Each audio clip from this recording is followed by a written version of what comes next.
Hello friends, তোমরা সবাই কেমন আছো? আশা করছি ভালো আছো। তো চলে আসলাম আবারও একটা ভিডিও নিয়ে। তোমাদের সঙ্গে একটা খুবই ভালো দারুণ রেসিপি শেয়ার করতে চলেছি। তো এখানটায় রেসিপিটা বানানোর জন্য লাগবে চালের গুঁড়ো, তারপর নারকেলের কোড়া। তো চালের গুঁড়োটা প্রথমে নিয়ে নিলাম স্বাদ মতো চিনি। যে যেরকম খেতে পছন্দ করো সেরকমভাবে নেবে। তারপর নিয়ে নিলাম নারকেলের কোড়া, আর আমি একটুখানটা আটাও অ্যাড করেছিলাম, তোমরা চাইলে ময়দা অ্যাড করতে পারো। তারপর লবণ পরিমাণ মতো দিয়ে ঠিক এরকম অল্প অল্প জল দিয়ে ভালো করে মেখে নেবে, অল্প অল্প জল দিয়ে। তো তারপর ঠিক এরকম তৈরি হবে। তো এটা তৈরি হওয়ার পরে মানে বেশি ঘনও করবে না, একটু বেশি যেন মোটা না হয়ে যায়, একটু পাতলা করে রাখবে। তো তারপর হয়ে গেলে এটাতে কড়াতে দিয়ে ঠিক এরকমভাবে ঘুরিয়ে নিতে হবে। তো আমাদের এখানকার এইটার নাম হচ্ছে কড়া ঘুরুনি বলে আমাদের এখানে।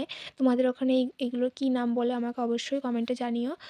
তারপর ভালো করে একটু উল্টে পাল্টে নিতে হবে, ব্যাস তারপরে আমাদের রেডি করা ঘুরুনি।